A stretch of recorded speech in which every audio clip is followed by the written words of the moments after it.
দেয় নাই। যে হুজুরকে কন্ট্রাক্ট দিয়েছে হুজুর আরো হুজুর নিয়েছে, ওদের টাকাও দেয় নাই। এটা হলো বড় ধরনের একটা টাটকা শয়তান। তোমার ঘর বন্ধ করে যে হুজুর নিয়েছে, এটা আমার জানা মতো, আমি এই জন্য বলছি এটা হলো বড় ধরনের একটা শয়তান। কারণ হুজুরের সাথে বাটপারি করছে, বাটপারের কতগুলি হিসেব আছে, বাটপারের উপর বাটপারি সে করছে, বাটপারের উপর বাটপারি। কারণ একজনের টাকাও দেয় নাই। যে হুজুর ওই হুজুর থেকে কন্ট্যাক্ট করে নিয়েছে, ওই হুজুর থেকে এদের টাকা নিয়েছে। আমরা তো আপনার কাছে গেছি, আমাদের তো মালিক বলে নেই। তাহলে এত বড় শুধু বড় ধরনের একটা শয়তান, টাটকা শয়তান এই ধরনের আছে। আমার বিল্ডিং 6 তলা, আপনি করে দেবেন, আমি আপনাকে টাকা দিয়ে দিব। 6 তলা বিল্ডিং সব করে দিয়েছে, স্ত্রী পুত্রের ছেলে মেয়ে নিয়ে আরামে আছে, দরবারে প্রায় মাসে 1,20,000 টাকা। আর ওই পেছনের টাকা এখনো যে কন্ট্রাক্ট নিয়েছে কন্ট্রাক্টর, সেই কন্ট্রাক্টর তার শ্রমিক নিয়োগ করেছে, ওরা তো দূর থেকে টাকা নিয়ে গেছে। আমি চিন্তা করতে বলেছি, ইলেকট্রিকের কন্ট্রাক্ট দিয়েছে। এটা আমাদের বিশেষ করে এই আরব রাষ্ট্রসমূহের মধ্যে কিছু কিছু টাটকা শয়তান আছে, ওরা এগুলো আরব দেশে এগুলো করতেছে। কিছু টাটকা শয়তান আছে এখানে, টাটকা শয়তান। সৌদি আরব বলেন, দুবাই বলেন, মাস্কাট বলেন, এটা আমরা আমাদের অনেকে বলে। তো আমাদের কন্ট্রাক্ট করে কাজ করেছে, তো টাকা দেয় না, টাকা দেয় না। এটা বিদ্যুৎ ভিত্তিক করা খারাপ। আর বিদ্যুৎ বিলে যা আপনার সাথে বলতে টাকা দিয়ে দিবে, ওদের শুধু ইমেল নেই, বাকি সব কাজ আছে। আপনি ওদের কাছে সব আছে, শুধু ইমেল নাই। আর আমাদের কাছে সব আছে, ইমেল নাই। আমরা তো খারাপ করে গেছি। কিসের ইমেল ধরেছেন আপনি? মানুষের টাকা দেন না, মানুষের অভাব। আল্লাহ রসুল, আমি আরেকবার বলেছি আপনাদেরকে, আল্লাহ রসুলের কাছে যারা এসেছে সাহাবায়ে কেরাম বললেন সল্লু আলাইহি, এর সাহাবীরা রাসূল করে বললেন ইয়া রাসূলুল্লাহ, ওনার জানাজাটা একটু করাই দেন।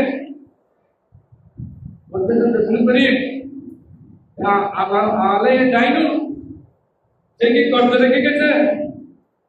আসলে তারাই ইয়া রাসূলুল্লাহ 10 দিরহাম কর্জ, 10 টাকা কর্জ রেখে গেছে।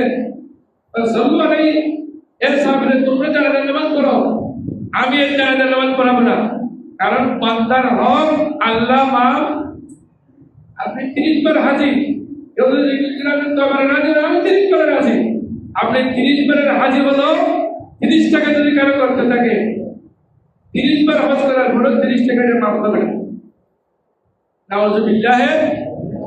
বান্দার হক বান্দা মাফ করতে হবে, অথবা তাকে দিয়ে দিতে হবে, তাকে দিয়ে দিতে হবে, অথবা তার থেকে মাফ নিতে হবে।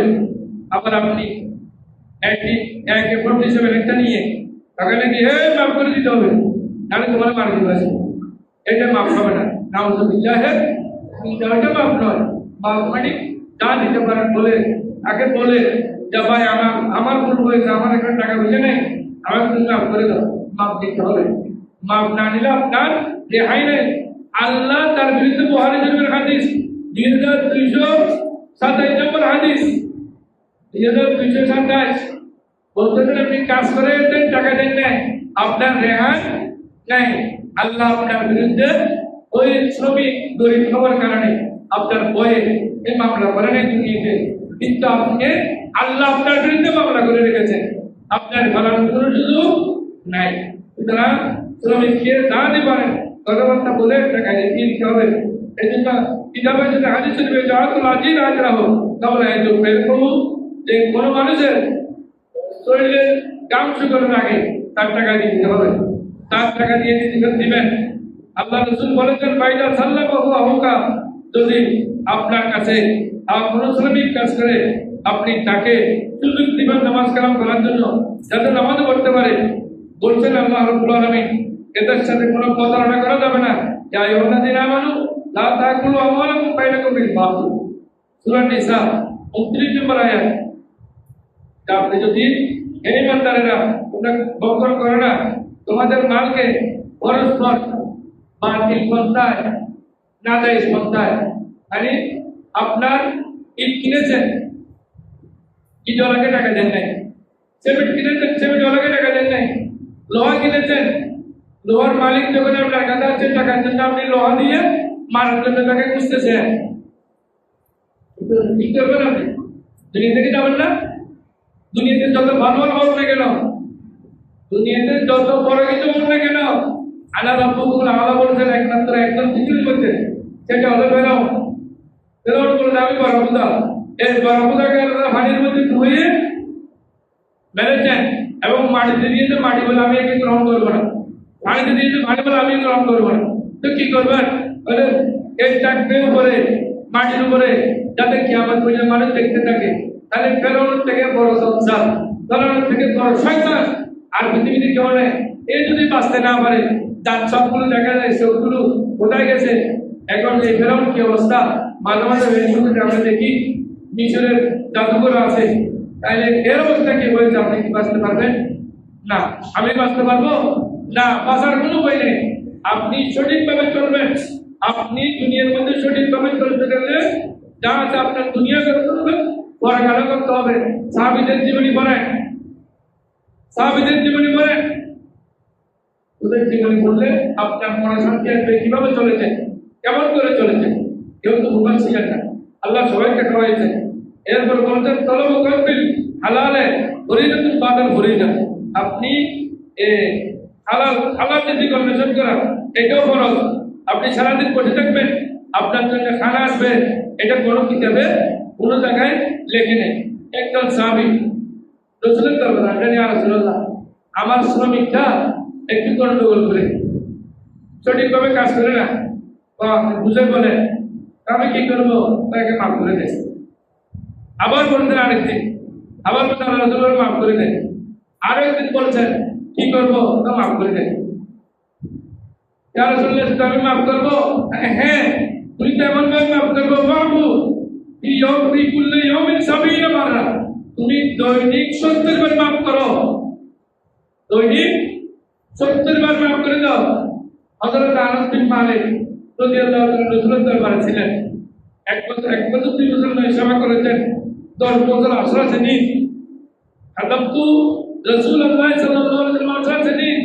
হযরত আনাস বিন মালিক বলেন, আমি রাসূলের দরবারে 10 বছর সেবা করেছি রাসূলের পরিবারে। আমাকে কোনোদিন রাসূলের করে পা ধরা মানি বলে সত্য মানি গালি দেন নাই, মারো নাই, প্রহার করে নাই, এবং এটা বলেন নাই লিমা সানা কাহাদা, এটা কেন করেছো তুমি? রাগ করে রাসূল করিম এটা বলেন নাই কোনোদিন, কেন করেছো? অলিমা লা সানাতা, এটা কেন করো নাই, এটা আগে কোনোদিন বলেন নাই। এখানে তো আমাদের জীবনী আছে। গরিব মানুষ বলে আপনি তাকে দিবেন, গরিব মানুষ বলে আপনি তাকে লাথি মারবেন, উনি তো মুসলমান।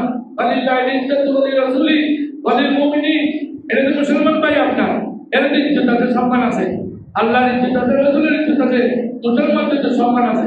আপনি ওকে এবার মারবেন কেন? কেন মারবেন? ওনাকে বলে বুঝিয়ে কাজ করাবেন। যদি না আসে ওনার পাওনা যা আছে মাহিনা দিয়ে ওনাকে বিদায় করে দেন। আপনাকে মারা, প্রহার করা, ওনাকে গালমন্দ করা, এটা কোনো আপনার কাজ নয়, এটা আপনি করতে পারবেন না। আল্লাহ রাসূল বলছেন শেষ কথা, আল্লাহ ইসলাম আল্লাহ আইনে মিসকিনা, আল্লাহ আমাকে মিসকিন হিসেবে দুনিয়াতে বাঁচিয়ে রাখলো। তো আমি কোনো মিসকিনা, আমাকে টাকা দেন মিসকিন হিসেবে।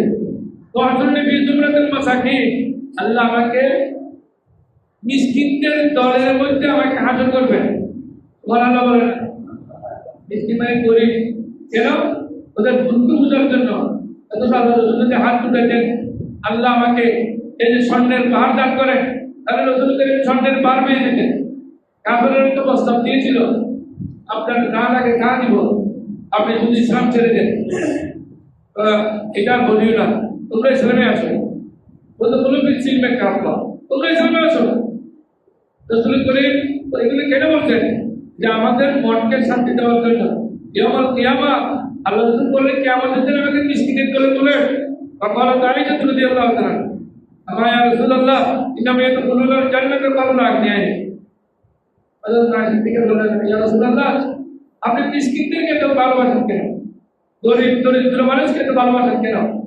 ভালোবাসার কারণ হলো এরা দরিদ্রদের ইয়াদখুলুল জান্নাতা, জান্নাতে প্রবেশ করবেন কাবলা আগনিয়াই। দরিদ্রদের যে 40 খরিফা 40 বছর আগে, দরিদ্রদের 40 বছর আগে ভাবে যাবে। আবার মিসকিন মানে কতগুলো টাটকা মিসকিন আছে, নামাজ কালামের কাজ জানে না, ঘুমাইলে বসির দিকে ভাগিয়ে ঘুমায়, খাওয়ার সময় বোতল টানে। ওই মিসকিন না, ভালো মিসকিন, গরিব মানুষ, নামাজ কালাম সবগুলো করে ইমান মজবুত আছে, আমল মজবুত আছে, ওদের কথা বলছেন এখানে। কেন? ওরা তো হিসাব করতে পারবে না।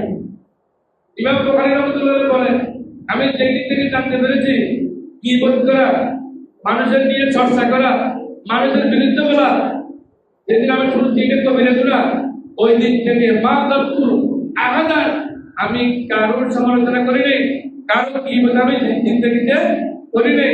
আল্লাহ আমাকে উল্টো প্রশ্ন করলো, এই কাজ প্রশ্ন করবেন না, কারণ আমি জিন্দেগিতে কারোর সমালোচনা করি নাই। তাহলে গরিব মানুষ তাদের টাকা নাই, পয়সা নাই, কম আছে, নামাজ কালাম সবগুলো ঠিক বলেছে, ইমানটা একেবারে মজবুত করে রেখেছেন। ওদের পক্ষে কেন বলতেন রাসূল করিম? বলতেন ওরা জান্নাতে আগে প্রবেশ করবে, 40 বছর আগে জান্নাতে যাবেন, ওদের হিসাব দিতে হবে না, ওদের কাছে কোনো হিসাব নেই, হিসাব টাকাই নেই, হিসাব করতে